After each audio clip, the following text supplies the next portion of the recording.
Now the big move, the road from Singhasari to Majapahit.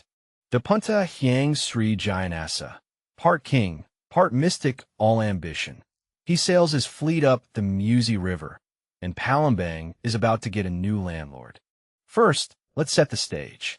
Here's the world our story unfolds in, around 1293, with Majapahit right at the heart of it. The locals barely have time to ask, "Who's that?" before Dapunta Hyang leaps ashore, plants his flag, and declares this swampy river town the capital of a brand new empire. With Palembang as his base, Dapunta Hyang builds a navy so mighty that the seas around Sumatra start calling him boss. Srivijaya is born, and trade routes tremble. Every ship that squeezes through pays up, silks, spices, gold. It's a toll booth, but with more elephants and fewer angry guys in orange vests. And if you try to sneak past, say hello to the Srivijayan Navy, the ancient world's most aggressive parking enforcement. In 671 CE, a Chinese monk named I-Tsing sails into Srivijaya, expecting a dusty outpost. Instead, he finds a university with better Wi-Fi than most medieval monasteries. I-Tsing enrolls immediately, scribbling furiously in his notebook. He's like a medieval study abroad student, but instead of posting selfies, he's translating Buddhist sutras. He writes home, "Some more paper, this place is amazing." Srivijaya's reputation as a center of learning spreads, and soon every scholar in Asia wants a study visa. King Balaputradewa is having a midlife crisis. He's got the crown, the palace, the fleet, but what he really wants is a nice monastery in India. He's not just building a monastery, he's building a PR campaign. "Hey, India, look how generous we are." The monks are thrilled, the budget is not. The monastery at Nalanda opens its doors. Balaputradewa's name is carved in stone, and Srivijaya's reputation gets a major glow-up.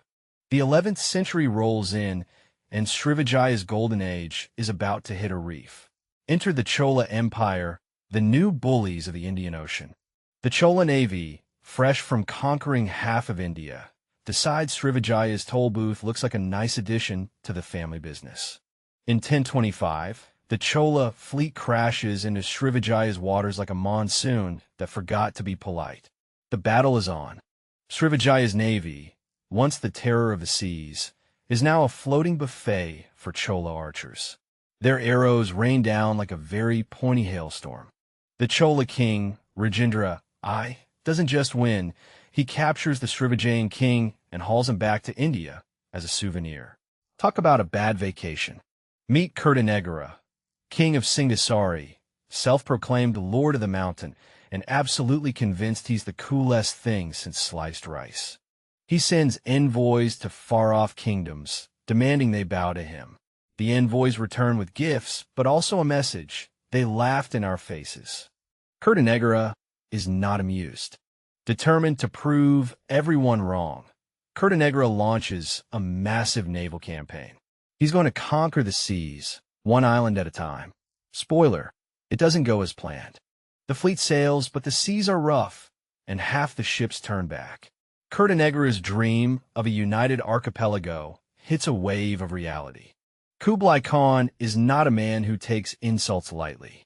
When Kertanegara dares to mock his envoy, the great Khan sends a fleet so big it looks like the ocean grew a beard. The Mongol fleet approaches Java's coast, and the locals squint at the horizon. "Is that a storm?" they ask. "No," say the smarter ones. "That's a very angry ocean." But wait, Kertanegara is dead, murdered by a rebel duke. The Mongols arrive to punish a ghost, and the island of Java is now a very awkward surprise party. Raden Wijaya, Kertanegara's son-in-law, has a brilliant idea. Why fight the Mongols when I can make them fight for me? He strolls into the Mongol camp, hands up in surrender, but his eyes are already counting their ships. "Friends, let's defeat Jayakatwang together." The Mongol Admiral Srivijaya, fresh from conquering China, is not impressed, but he sees a useful pawn. "Fine, but you go first." The Mongols pack up their ships, convinced Java is a bad vacation spot. Raden Wijaya watches them leave, a grin spreading like a slow sunrise. No sooner are the Mongol sails over the horizon than Raden Wijaya drops the act. "Now we do it my way," he declares, rallying his followers with a dramatic fist pump. Thus, in 1293, Raden Wijaya crowns himself king of a new realm, named Majapahit. He sits on the throne, looking every bit the cat who got the cream. In 1336, Gajah Mada, the new prime minister, stands before the court. He's about to make a promise, so big it needs its own zip code. He swears, "If I don't unite every island under Majapahit, I won't eat Palapa." The court gasps. That's like swearing off pizza until you conquer the world. The court erupts in whispers. Some admire his guts, others think he's nuts.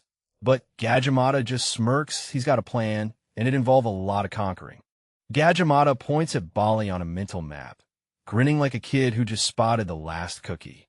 Time to add another island to the pantry. The Javanese fleet hits Bali's beaches, and the locals are not impressed. They've seen invaders before. They've just never seen ones this enthusiastic. Bali's king tries to rally his troops, but Gajah Mada's forces are a tidal wave of organized chaos. The Balinese resistance crumbles faster than a stale cracker.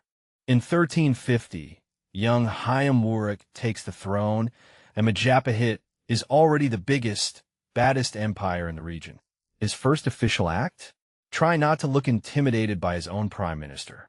Gajah Mada, the mastermind, whispers sweet nothings into the young king's ear. "Trust me, and I'll make your name echo through history." Hayam Wuruk nods, not fully aware he's just hired a hurricane.